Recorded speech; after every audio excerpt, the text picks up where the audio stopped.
Force and motion class 8। इस lesson में हम पढ़ेंगे पुश और पुल यानी धक्का देना या खींचना।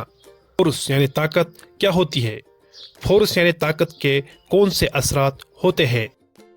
आपके सामने कुछ इमेज है, जरा गौर से देखें। बताइए कौन सी इमेज खींचने वाली कुव्वत यानी पुलिंग फोर्स को दिखा रही है।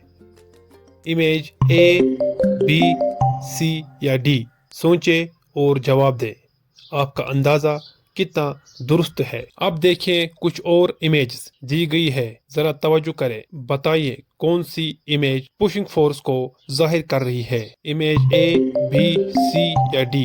अपना जवाब सोचें और शेयर करें। तो बच्चों आप देखें, सही जवाब ये है। इस इमेज में पुशिंग और पुलिंग दोनों कुव्वतें वाज़िह तौर पर नजर आ रही है। पुश यानी धक्का देना, चीजों को दूर की तरफ हिलाना। पुल यानी खींचना, चीजों को अपनी तरफ लाना। फोर्स क्या है? फोर्स किसी चीज पर लगाया गया धक्का या खींचना है जो इसकी हरकत को बदल सकता है। यानी फोर्स किसी चीज को रोक सकती है, हरकत दिला सकती है, इसकी रफ्तार तेज या कम कर सकती है या इसकी सिमत बदल सकती है।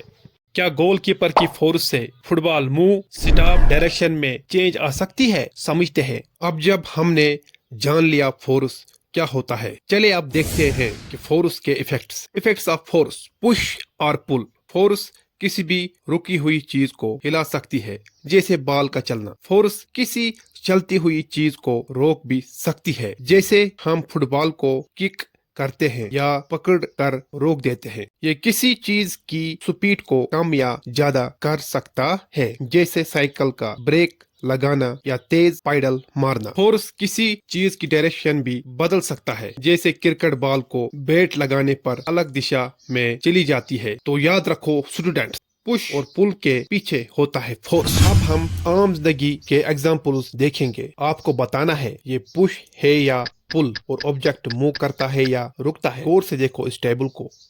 तो जब हम डोर ओपन करते हैं, कभी पुश कभी पुल होता है। इसमें डोर मूव करता है। हैंड कार्ड को हम पुश करते हैं ताकि वो चले। इस सूरत में भी हैंड कार्ड मूव करती है। लेकिन जब हम बॉल कैच करते हैं तो पुल करके रोक देते हैं। इस सूरत में बॉल स्टॉप हो जाती है।